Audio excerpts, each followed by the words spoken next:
अतिपरवलय का मानक समीकरण हम लोगों ने ज्ञात कर लिया। अब अतिपरवलय में दो प्रकार के समीकरण होते हैं, एक एक्स अक्ष पर होता है और दूसरा वाई अक्ष पर। तो दोनों समीकरणों को आज आपस में देखते हुए लगा दिया जाए। तो पहला समीकरण क्या है? अतिपरवलय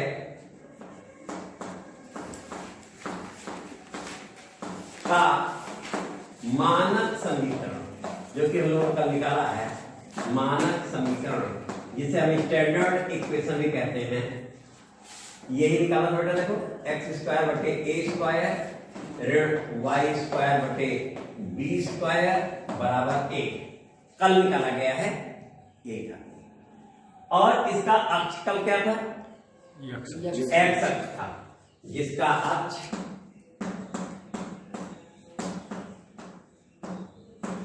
एक्स अक्ष है। अब कल निकाला है, तुम्हें मालूम है, इसलिए तुरंत तुमने जवाब दे दिया कि एक्स अक्ष है। लेकिन एकाएक प्रश्न सामने आ जाए तो हम कैसे जान पाएंगे कि इसका अक्ष एक्स अक्ष है कि वाई अक्ष है? तो समीकरण तो एक जैसा ही होगा। तो दीर्घवृत्त की स्थिति में तुम कहते थे कि जिस चर राशि के हर में बड़ी संख्या हो वह अक्ष निरूपित करती है।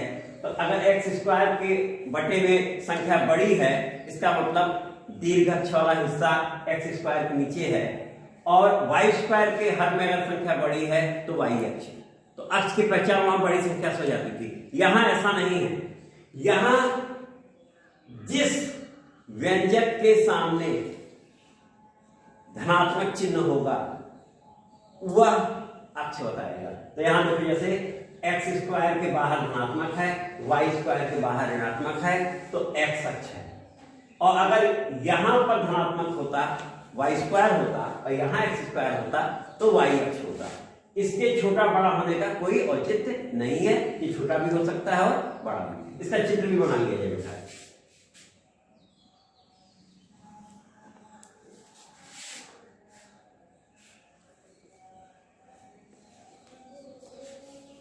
परवलय जोड़े में होते हैं, एक्स अक्ष वाला परवलय दोनों साइड लेते हुए। अब यहां पर एक बार में बनाना है, कल पूरा निर्मित किया था विधिवत, उन लोगों ने देखा भी था। ये इसका केंद्र हो गया, ये शीर्ष हो गया ए डैश, इसकी नाभि एस हो गई, इसकी नाभि एस डैश हो गई। नाभि कितनी निकाली गई थी बेटा, बोलना?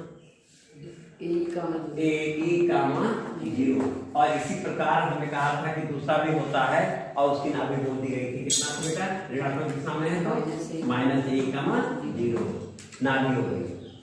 अब नियता की बारी आई। नियता को अक्ष जेड पर काटता है और दूसरी नियता इधर आ गई बेटा। दूसरी नियता हमारी ये हो गई, यहां किस पे काटेगा? जेड डैश पे काटेगा। तो हमारा केंद्र हो गया, नियता जहां काट रही है जेड जेड डैश हो गया, शीर्ष हो गया, नाभि हो गई। हाँ, यहाँ पर हम लोगों ने अक्ष तो लिखा ही नहीं है, एक्स अक्ष और वाई अक्ष। बी और बी डैश लिख दिया जाता है इस पर। इसे हमने कह दिया बी और यहाँ कह दिया बी डैश बराबर बी। ये छोटा बड़ा हो सकता है। इसका निर्देशांक हो जाएगा 0, बी और इसका 0, -b। शीर्ष हो जाएगा a, 0 और ये हो जाएगा -a, 0। नाभि लिख चुके थे, नियता यानी हो जाएगी x बराबर a बटे e और ये हो जाएगी x बराबर -a बटे e। या देखो सारी बातें आ गई थी। अब वही बचेगा हमारा क्या? नाभिलंब बचेगा। तो नाभिलंब फिगर में शो कर देंगे और एक p यहां बना देते हैं कहीं। p x, y है, p s और p m, ये भी इंडिकेट कर दिया जाए, p s p m।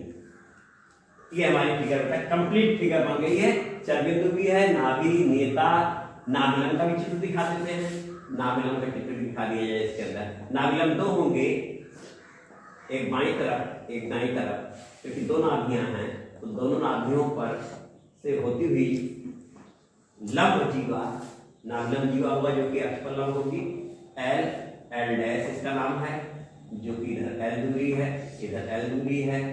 ए ई कामा L इसका निर्देशांक है और ए ई कामा माइनस L। तो चित्र में भी लिख लेने से बेटा चीजें याद हो जाती हैं। जब भी चित्र बनाओ तो सारी बातें उस पर एक बार स्पष्ट कर दिया करो, तो याद ही हमें रखना भी है। क्वेश्चन अगर जल्दी लगाना, चीजें याद रखना अनिवार्य हो जाए। तो अब हम लोग यहाँ से लिखने जा रहे हैं जिसका अक्ष x अक्ष है। हमने बता दिया पहचान कि जो धनात्मक दिखेगा वो अक्ष है और ए और बी का छोटा बड़ा होना जरूरी नहीं है यहाँ। जबकि दीर्घवृत्त में वही हम देख के बताते थे कि जिस चर राशि के हर में बड़ी संख्या है वो अक्ष बताती थी। यहाँ ऐसा नहीं है, यहाँ जो चर राशि धनात्मक रूप में है वो अक्ष है। ओके, अब इसके बाद बेटा चले जिसका अक्ष x अक्ष है, फिर आए अनुप्रस्थ अक्ष। अनुप्रस्थ अक्ष जिसे हम अंग्रेजी में कहते हैं ट्रांसवर्स एक्सिस। ट्रांसवर्स एक्सिस ये कितना है बेटा? 2a। 2a और नाम इसका क्या है? जरा से हाँ बेटा हम नाम नीचे लिख देते हैं। नाम है a डैश बराबर 2a। तो ये a डैश दीर्घवृत्त में ये दीर्घाक्ष होता था, लेकिन यहाँ क्या उसका नाम है? अनुप्रस्थ अक्ष। फिर दूसरा आता है संयुग्मी अक्ष। संयुग्मी अक्ष जिसकी अंग्रेजी है कॉन्जुगेट एक्सिस। कॉन्जुगेट एक्सिस ये बेटा चित्र में अगर देखो तो बी बी डैश है। बी बी डैश इसकी लंबाई 2b है, इसीलिए देखो हम लोगों ने निर्देशांक 0,b इधर लिखा है, 0,-3 इधर लिखा है। तो अनुप्रस्थ अक्ष संयुग्मी अक्ष। अक्ष अक्ष जिसके वह रेखा जिसके दोनों तरफ आकृति एक समान होती है वो अक्ष हो गई। अक्ष इस समय x अक्ष के ऊपर, इसलिए x अक्ष। अब अगला पॉइंट आया शीर्ष। शीर्ष इसमें हमारे दो हैं, एक है a,0 और दूसरा a डैश माइनस a,0, जिसे हम अनुप्रस्थ अक्ष का सिरा भी कह सकते हैं। इसका मतलब अनुप्रस्थ अक्ष का सिरा ही शीर्ष भी होता है और वो अक्ष पर है। इतनी चीज हो गई। तो अगर अनुप्रस्थ अक्ष का सिरा पूछता तो भी उत्तर देते और शीर्ष कह रहा तो भी उत्तर हो गया। अब इसके बाद नाभि बेटा, नाभियां कितनी नाभि हैं? 2 है, इसलिए नाभियां। एक नाभि है S A,0 और दूसरी नाभि है S डैश माइनस A,0। 2 नाभियां हो गई, दोनों लिखी हुई है चित्र में। नाभियों के बाद नंबर आ जाएगा नियता। तो अब बेटा हम यहां लिखते हैं बेटा करके। अगला नंबर आ गया नियता। तो नियता नहीं बल्कि नेताएं 2 हैं ना बेटा, एक दाहिनी तरफ है एक बाईं तरफ है। तो नेताएं हैं x बराबर a/e और y बराबर दोबारा x बराबर माइनस a/e। ये x बराबर a/e और x बराबर माइनस a/e। 2 नियताएं भी हमारी हो गई। शीर्ष हो गया, नाभि हो गई, नेता हो गई। अब क्या बेटा नंबर आएगा? नाभिलंब।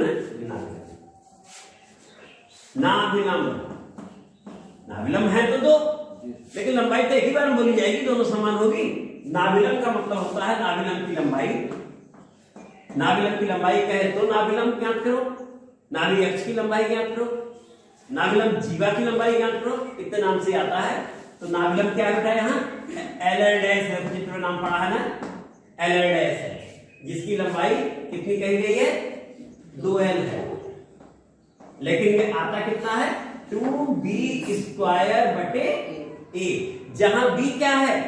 b हमारा संयुग्मी अक्ष का आधा है, यानी अर्ध संयुग्मी अक्ष कह सकते हैं। और a क्या है? अर्ध अनुप्रस्थ अक्ष, सेमी ट्रांसवर्स एक्सिस। अंग्रेजी में semi transverse axis and semi conjugate axis भी हो गया। होगा बेटा? इस तरीके से हम लोग का 2b²/a हो गया। अब उत्तरता इसका समीकरण भी नाभि लंब का समीकरण। हम बेटा बोला नाभिलंब का समीकरण। नाभिलंब सबसे पहले पहचानो वो है किसका? एक यहां भी बेटा ना, यहां बना दिया जाए। समीकरण दोनों बताने होंगे ना। हम नाभिलंब के पहचानो पहले किस प्रकार की रेखा है? कौन सी सरल रेखा है? वाई अक्ष के समांतर है। वाई अक्ष के समांतर कहते ही तुम्हारे दिमाग में तुरंत आ गया होगा x बराबर अचर राशि, जो कि रटवा दिया है तुम लोगों को। x बराबर अचर राशि वाई अक्ष के समांतर, y बराबर अचर राशि। अब अचर राशि में धन, तो धन दिशा में है, ऋण तो यहाँ पर हमारी एक धनात्मक दिशा में है। तो एक तो समीकरण हो गया x बराबर a और दूसरा हो गया x बराबर -a। ये भी हम लोग का हो गया बेटा, पूछ देता है कभी कभी, ना भी x का समीकरण लिखो, ये भी हो गया बेटा। और इसके बाद उत्केंद्रता, उत्केंद्रता E एक से बड़ी होती है, जो सूत्र b स्क्वायर बराबर a स्क्वायर e स्क्वायर 1 से प्राप्त होगी। तो बेटा ये भी हो गया। अब ये हमारा बन गया x अक्ष वाला। अब ठीक इसी तरीके से अगला हमें लेना है y अक्ष। तो y अक्ष में ये तुम देख रहे हो कि अभी तक ये ऐसे था, अनुप्रस्थ अक्ष ऐसे था, x अक्ष था। अब इसको हम घुमा दें, ये कौन सा हो जाएगा? आज पर बोले तो चित्र खुल गया, चित्र सामने ऐसे है, जैसे घुमाएंगे ऐसे अक्ष यूं हो जाएगा, हो जाएगा ना। पकड़ घुमाया बेटे, देखो अब देखो वही हम करने जा रहे हैं जो कहे हैं। तो क्या घुमाने से जो नाम जहां वही तो रहेगा, लेकिन किताब वाले बदल देते हैं कि उसको ए को बी बोल देंगे। ए बी कैसे बन जाएगा? जब घुमाए जो जहां वही है, उस सिद्धांत से उसका आप निर्देशांक बोलिए, है ना बेटा। तो अब ऐसा सारी चीजें हैं, चित्र को हम घुमाने जा रहे हैं, घुमाने के हिसाब से बना देते हैं। अब इसे हम लोगों ने घुमा दिया। सबसे पहले जो हमारा x अक्ष था वो तो y अक्ष बन गया, घूमते है ना। और ये हमारा जो y अक्ष था वो क्या बन गया? और चित्र हमारा ये जाने लगा, और यहां ये जाने लगा। क्यों बेटा? एक बना चित्र के साथ, एक बना बेटा कि एक इधर अच्छा नहीं लग रहा ना, ज्यादा फट गया। भी होगा बेटा, देखो ये C नाम था, ये A नाम था, ये A डैश नाम था, A डैश अब y अक्ष पे आ गए, है ना। B इधर आ गया, B डैश इधर आ गया, S ना भी ये है, S डैश ना भी यहां है, सब कुछ ऐसा है देखो, है ना। और ये दूरी A थी, y अक्ष पे है, इसलिए हो जाएगी 0, a हो जाएगी बेटा। क्यों? और ये 0, और ये x अक्ष पे आ गया, b दूरी इधर, b दूरी इधर, ये कितना हो जाएगा बेटा? b, 0 और -b, 0 हो गया, ये भी हो गया। अभी नियताएं बननी है, बनाते हैं। नाभि x अक्ष पर थी तो y निर्देशांक 0 था, y अक्ष पे है तो x निर्देशांक 0 होगा। लंबाई CS वही आएगी जो उस समय आई थी, वही इस समय भी आएगी, वो तो बदल नहीं जाएगी। AE, 0 नहीं, कितना बेटा? 0, AE, और ये हुआ 0, -AE। तो जा रहा सबको ना। अब इसके बाद दो नियताएं बनानी है, नेता का चित्र बना दिया जाता है। पहली नेता ये बन गई, भाग रही ऊपर की तरफ, एक ये अब नियर बहुत सही है, और दूसरी नेता नीचे की तरफ है। अब नेता जहां काटती है उस नाम को यहाँ Z बोलते हैं, और यहाँ जहां काटती है उस नाम को Z डैश बोलते हैं। होगा बेटा ना। तो ये नेता धनात्मक दिशा में है और x अक्ष के समांतर है, तो x अक्ष के समांतर है तो y बराबर CZ a/e लाए थे हम लोग, और इसका हो जाएगा y बराबर -a/e। नाभिलंब का डॉटेड ऐसे चित्र बना देते हैं, है ना। नाभिलंब तो होंगे, चित्र बना दिया, एक जगह नाम लिख देते हैं। चलो इसे L डैश, लंबाई 2L होती है, L इधर L इधर, ये बोल देते हैं L का मान क्या? L का मान E, और ये माइनस नहीं, L का मान उल्टा लिख दिया बेटा, है ना। देखो जरा, उल्टा नहीं, x निर्देशांक कितना है? 0, y को, हाँ L, A ठीक है बेटा, L, A, y निर्देशांक a है ना। और इधर माइनस एल हो जाएगा, माइनस एल कामा ए। अब ठीक है बेटा, देखो सारे निर्देशांक हम लोगों ने निरूपित कर दिए हैं, नाभिलंब भी दिखा दिया, नेता भी दिखा दिया, अक्ष भी दिखा दिया, अनुप्रस्थ अक्ष ए डैश ही है। तो अब हम लोग का समीकरण इस समय आएगा, हमने कहा जो धनात्मक वही ए, जो धनात्मक वही और वही अक्ष। तो आपकी धनात्मक कौन है? वाई स्क्वायर वाला धनात्मक है, तो अक्ष क्या हो गया बेटा? वाई अक्ष। तो जो धनात्मक हिस्सा है वही ए जब याद रखेंगे, एक भी नाम नहीं बदलेगा और चित्र हमारा बदल गया। तो अब ये बेटा वाई स्क्वायर बटे ए स्क्वायर हो गया, वाई स्क्वायर बटे ए स्क्वायर, जिसका अक्ष वाई अक्ष, क्यों बेटा वाई हो गया। और बाकी चीजें तेजी से लिखते चलते हैं। अक्ष के बाद आया अनुप्रस्थ अक्ष, अनुप्रस्थ अक्ष, अंग्रेजी ट्रांसवर्स एक्सिस, बोले थे एक बार, कितना बेटा? 2a। दूसरा है संयुग्मी अक्ष, संयुग्मी, जिसका नाम क्या है बेटा? बी डैश, 2b अक्षों के ये हो गया। इसके बाद क्या नंबर लगा? शीर्ष, शीर्ष अक्ष के बाद शीर्ष, शीर्ष हमारा है ए, शीर्ष वाई अक्ष पे है, इसलिए 0, और ए डैश 0, देखो यही बेटा चित्र में। फिर आया नाभियां, नाभियां भी कहां स्थित है बेटा? किस अक्ष पर? हाँ, वाई अक्ष पे है, वाई अक्ष पे है तो भुज 0 होगा, एस 0, और दूसरी नाभि है एस डैश 0, नाभियां भी हो गई। अब नंबर लगा बेटा नेताएं, नेताएं, नेताओं में पहली नेता हो गई y बराबर a बटे e, जो धनात्मक दिशा में है, और दूसरी नेता है y अक्ष की ऋणात्मक दिशा में y बराबर माइनस a बटे e। नेताएं भी हो गई। अब नाभिलंब, अब नंबर आया नाभिलंब। तो नाभिलंब लिख लेते हैं बेटा, हम क्या करते हैं? नाभिलंब, नाभिलंब हमारा हुआ जो कि एल डैश नाम है, बराबर 2b स्क्वायर बटे ए, 2b स्क्वायर बटे ए और बी क्या है तो चित्र में इंडिकेट किया गया है, देखिए रहो। अब इसके बाद आ गया नाभिलंब का, नाभिलंब का समीकरण, नाभिलंब का समीकरण। हाँ बेटा, नाभिलंब की स्थिति बताओ, ये किस प्रकार की रेखा है और क्या उसकी विशेषता है? एक्स अक्ष के समांतर है, y बराबर अचर राशि, तो इसका समीकरण हो जाएगा y बराबर अचर राशि। तो इसका समीकरण हो गया y बराबर ए और दूसरी हो गई y बराबर माइनस ए।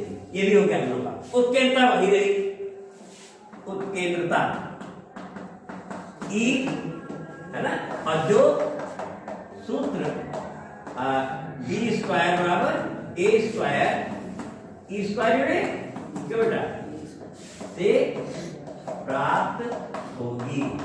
तो इस तरीके से एक्स अक्ष और वाई अक्ष दोनों के जो समीकरण थे ये मानक समीकरण है। मानक समीकरण वो कहते हैं जिसे देखते ही हम पहचान लेते हैं कि ये कौन सा सांकव है, और जिसे हमने सिद्धांत से निकाला, परिभाषा के माध्यम से जो निकाला और तुरंत बन के आया, वो उसकी पहचान है। और फिर व्यापक रूप भी होता है, वो सबसे लास्ट में हमने एक बार सबको बताएंगे कि व्यापक रूप से कैसे पहचाना जाएगा। पहले हाँ बेटा ई बड़ा रहेगा, हाँ ई बड़ा रहेगा, ए से तो सही बोल रहे हो बेटा, हाँ तो शब्द गलत गया है ना, ई बड़ा एक से रहेगा, 0 नहीं 1 से, 0 तो 1 से छोटे में आ गया है ना, 1 से बड़ा रहेगा। इस लोग दोनों को याद हो तो सही, ऐसे याद रखना है, ई बराबर 1, ई छोटा 1, ई बड़ा 1। तो ये भी हम लोग बेटा हो गया। अब हम लोग इस वक्त में लेंगे, चीजें क्लियर हो गई होगी। कहीं किसी फार्मूले में तुमने देखा कोई अंतर नहीं मिला, एक्स अक्ष तो ए का 0 माइनस ए का 0, एक बार में प्लस माइनस ए का 0, तो वाई एक्स 0 का प्लस माइनस ए, एक्स अक्ष तो देता है x बराबर प्लस माइनस ए बटे ई, तो वाई एक्स तो वाई बराबर, जहां एक्स था वहां वाई बढ़ता जा रहा है। शीर्ष x अक्ष पर है तो a, 0 माइनस a, 0 y जाते हैं 0, a, यानी इस समय याद करने कहीं कोई, लेकिन नाभिलंब दोनों समय 2b स्क्वायर बटे a यहाँ भी, 2b स्क्वायर बटे a यहाँ भी, और उत्केंद्रता का सूत्र वहां भी यही था दोनों स्थितियों में तो कभी गलती नहीं होगी, क्योंकि हमने चित्र को घुमाया है, केवल कोई नाम या वो बदला ही नहीं, नाम जिसका जो है वही है ना। अब तुम हो अगर यहाँ इस समय यहाँ पढ़ रहे हो तो तुम्हारा नाम कुछ और होगा, और देश के किसी और कोने में चले जाओगे नाम बदल जाएगा, नाम तो वही रहेगा, जो भी तुम्हारा पैमाना वही रहेगा, तुम्हारी योग्यता वही रहेगी, तो वहां जाते योग्यता बदल नहीं जाएगी ना। तो इनकी जो भी योग्यता थी वही योग्यता अभी भी बनी रह गई। अब अगला लेते हैं बेटा प्रमेय, जैसा कि दीर्घवृत्त में हम लोगों ने लिया था, दीर्घवृत्त में प्रमेय थी कि ध्यान सुनना, दीर्घवृत्त पर स्थित किसी बिंदु की नाभियों से दूरियों का योग अचर होता है, जो दीर्घ अक्ष के अर्थात PS धन PS डैश बराबर 2a हो देते हैं। ठीक उसी तरीके से यहां भी एक प्रमेय है, तो उसे अब तुम लोग लिखो बेटा प्रमेय, देखना, अति परवलय पर स्थित किसी बिंदु, नाम भी दे देते बेटा उसको, किसी बिंदु P की नाभियों से दूरियों का अंतर अचर होता है तथा वह अनुप्रस्थ अक्ष के बराबर होता है। ठीक बेटा, तो हम लोगों ने प्रमेय कहा, जिसे थ्योरम कहते हैं, ठीक है ना। Distance, difference of distance of any point from sides be constant and this constant difference is known as transverse axis. किसी बिंदु की प्रॉब्लम पर स्थित किसी बिंदु की, बोल चुके हैं, यहां लिख ले बेटा, अर्थात के बाद और लिख रहा है, नाम भी दिए थे और नाभियां एस डैश बोले हैं, तो अर्थात हुआ PS डैश, दिख रहा है बेटा सबको, माइनस PS बराबर 2a, अनुप्रस्थ अक्ष की लंबाई 2a होती है ना बेटा, लिखा था 2a। अब चित्र बना लिया जाए पहले, तो सबसे पहले बेटा चित्र बना लेते हैं। चित्र में सारी बातें हम लोग प्रदर्शित कर देंगे, उससे आसानी हो जाएगी। ये हमारा x अक्ष वाला ही ले लेते हैं, ये y अक्ष, ये केंद्र, ये शीर्ष A, ये A डैश। जब भी चित्र बनाओ बेटा सारी बातें लिख दिया करो, लिखते लिखते याद हो जाएगी। ये Z, ये Z डैश, और ये S, ये S डैश। ठीक बेटा, अब यहां था AE का कामा 0, ये था माइनस AE कामा 0, ये हो गया बेटा x बराबर a बटे e, ये हो गया x बराबर माइनस a बटे e, और ये हो गया a कामा 0 शीर्ष, a कामा 0, ये शीर्ष हो गया माइनस a कामा 0, ये मूल बिंदु है 0 कामा 0। अब क्या बच रहा बेटा, अनुप्रस्थ अक्ष हो गया, हाँ संयुग्मी अक्ष के लिए b, और यहाँ b डैश जिसकी लंबाई 2b होती है, b ऊपर है 0 कामा b हो गया, और b नीचे की तरफ है 0 कामा माइनस b भी हो गया। इसका सिरा भी हम लोगों ने बना दिया बेटा। अब यहाँ पर हम लोगों ने कहा एक बिंदु P है जो चर बिंदु है x कामा y है, इसकी इस नाभि से दूरी कितनी है बेटा, PS हो गई, और एक नाभिक इधर भी है, देखो इससे भी दूरी है, ये क्या कहा बेटा यहां से PS डैश। तो P नाम तुम्हारा जो लिखा हुआ है P है, थोड़ा P ऊंचाई पे दिख रहा है, और नीचे लिखने का हो तो यहां लिख दिए, फिर बगल में लिख दिए, तो PS डैश। और परिभाषा के लिए हम लोग लेते थे PS बटे PM, क्यों बेटा, तो PA PM हो गया, ये क्या हो गया M, PS बटे PM बराबर E 1 से बड़ा। और जब ये वाला सेट लेंगे तो इसके लिए भी जाना पड़ेगा बेटा M पर, क्यों, तो ये वाला सेट यहां से लिया जाएगा, ये नाम है M डैश। तो एक नंबर PM है इस नियता के लिए, तो इस नियता के सापेक्ष नाभि क्या है, S डैश है, तब ये वाला सेट होगा उस समय बिंदु वहां है, गमन कर रहा है, ये तो बनाए, युवा अभी एक और मिल रहा है, तो उधर भी एक मिल गया था उस समय, दोनों हमारे सेट हो गए। तो बेटा यहां तक हो चुका है, फिगर बन चुकी है। अब यहां से हम लोग जब आए, ये प्रमेय है, प्रमेय का मेन आ गया कि P S dash minus P S बराबर 2a हमें दिखाना है।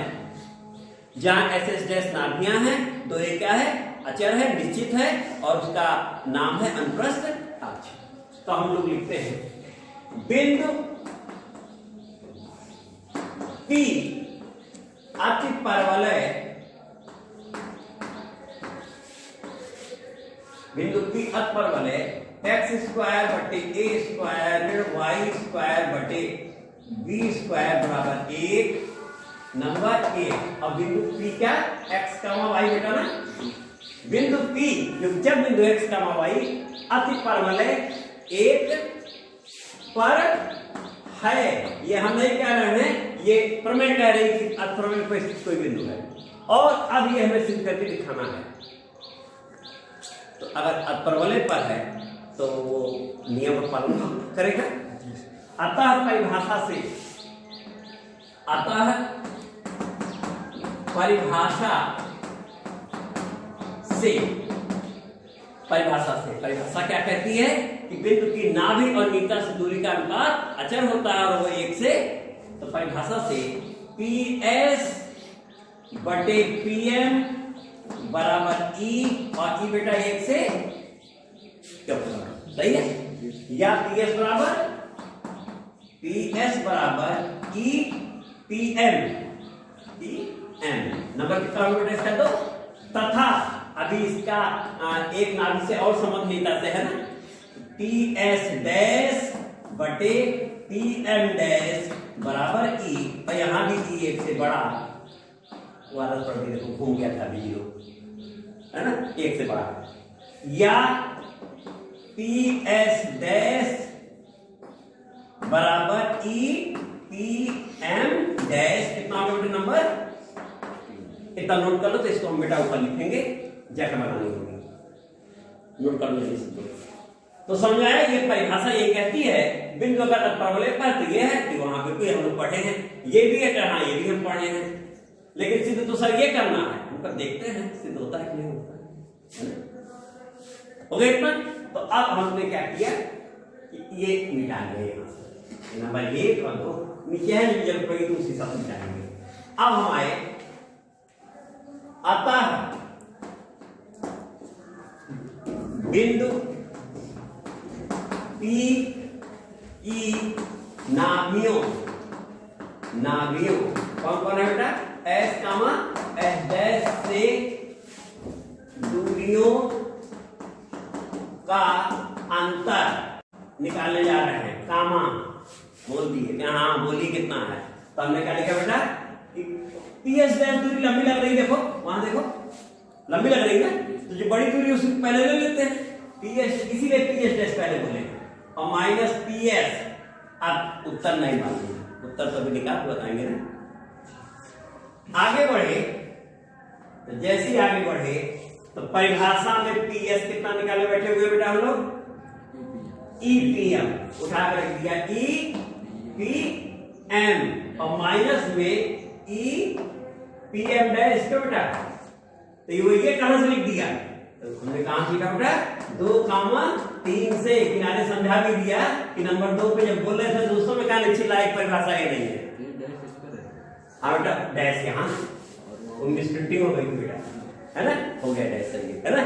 तो परिभाषा तो स्वीकार की तो परिभाषा से, ये तो 2,3 से, अब तो बेटा नोट हो गया, अब नीचे मिटाया जा सकता है ना। अब आगे बढ़े, अब तुम लोग बेटा चित्र को ध्यान से देखो, और चित्र ध्यान से देख करके पहले ई कॉमन ले लेते बेटा, ई कॉमन लेकर के हमने क्या लिख लिया, P M dash minus P M, ठीक बेटा। अब हम यहाँ आए, ई बाहर है, अब तुम लोग चित्र को ध्यान से देखो बेटा और बताओ कि पी एम डैश दिख रहा है चित्र में, और में से पी एम घटा दे तो क्या मिलेगा, एम एम डैश आएगा ना, तो हमें मिला एम एम डैश, सभी लोग समझ गए बेटा ना। अब एम एम डैश दिख गया, अब तब तुम बोलना जरा, एम एम डैश भी किसी और के बराबर फिर दिख रहा है, जेड जेड डैश के बराबर दिख रहा है, तो ये हो गया ई जेड जेड डैश, और जेड जेड डैश है क्या? दोनों नेताओं के बीच की दूरी है। जेड जेड डैश क्या है? दोनों नेताओं के बीच की दूरी। देखो ये नेता और ये नेता, वो तो सबसे पहले मिला था, और नेता की दूरी कितनी है? ए बटे ई बाईं तरफ और ए बटे ई, तो दोनों मिला करके 2 ए बटे ई, और ये हो गया 2 ए बटे ई, और ई से ई कट गया, कितना उत्तर आया? और 2 ए, यहां देख लो 2 ए किसकी लंबाई है? ए डैश की।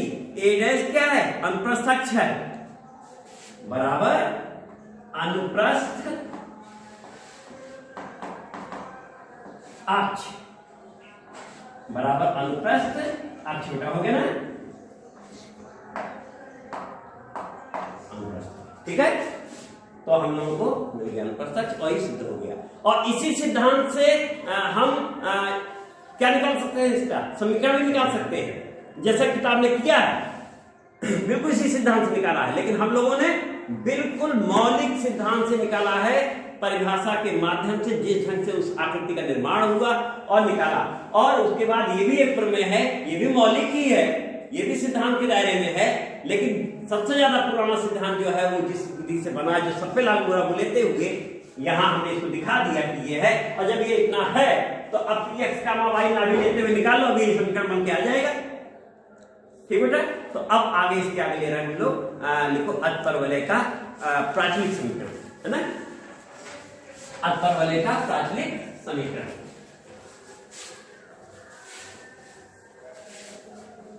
ये बनाने देते हैं। अतिपरवलय, हेडिंग डाल लेना, अतिपरवलय का प्राचलिक समीकरण, और हम यहां लिख रहे हैं उसके आगे का अतिपरवलय कामा एक्स स्क्वायर बटे ए स्क्वायर ऋण वाई स्क्वायर बटे बी स्क्वायर बराबर 1 नंबर ए। ये अतिपरवलय है, इसके लिए लिखना जा रहा है बेटा का प्राचलिक, अंग्रेजी पैरामीट्रिक समीकरण, प्राचलिक समीकरण। तो अतिपरवलय, इसके लिए प्राचलिक समीकरण x बराबर a sec थीटा और y बराबर b tan थीटा, x बराबर a sec थीटा, y बराबर b tan थीटा होता है। ये तो हो गया प्राचलिक समीकरण, और ये जोड़े में होता है, इसलिए ये दो अलग अलग नहीं है, एक नंबर है। प्राचलिक समीकरण सदैव जोड़े में होता है बेटा। अब इसके बाद है जिसका प्राचलिक बिंदु, प्राचलिक बिंदु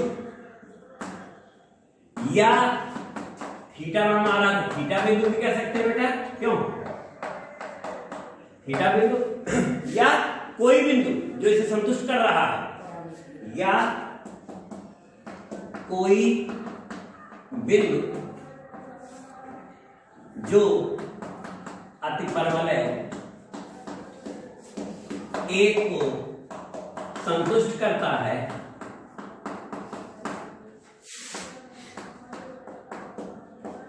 जो फाइनली लिख रहे हैं यही होता है। क्या लिख दिया? इसी कामा तक लिख दिया, ए सेक थीटा और बी tan। तो अगर प्राचलिक बिंदु दिया है तो भुज x बराबर y बराबर बोल दो, प्राचलिक समीकरण बन जाता है। और प्राचलिक समीकरण दिया है तो कामा करके लिख दो, प्राचलिक बिंदु बन जाता है। अब इसको तुम यहां रख के देखो, a स्क्वायर से a स्क्वायर कट जाएगा, sec स्क्वायर थीटा बनेगा, b स्क्वायर से b स्क्वायर कट जाएगा, tan स्क्वायर थीटा। और सूत्र तुम्हें त्रिकोणमितीय फलन में याद होगा, sec स्क्वायर थीटा और tan स्क्वायर थीटा कितना होता है? एक होता ना। इस तरीके से याद करना भी आसान है, क्योंकि ऐसा क्यों है? तो आगे बेटा प्रयोग में जब आएगा कहीं तो तुरंत तुम्हें अगर अतिपरवलय में अपने मन से बिंदु चुनना है, हाँ अब उसी की, अगर यही अभी यहाँ y होता और यहाँ है ना, तो उसके हिसाब से लिख देते, तब यहाँ पहले वो आता और फिर वो आ जाता है ना, y निर्देशांक x निर्देशांक, तो वहां ये हो जाता कितना 20, ये कितना होता है y निर्देशांक कितना बन रहा है, y के कितना लिखा हुआ था, तो ए से थीटा यहाँ हो जाता, बीटा थीटा इधर हो जाता, इतना फर्क होता है, स्थान बहुत परिवर्तन हो जाता, बाकी ए और बी वही है। तो इस तरीके से बेटा ये हम लोग का ए भी हो गया है और उसके अंतर भी काम हो गया है। बाकी बेटा अगले लेक्चर में किया जाएगा, इतना काफी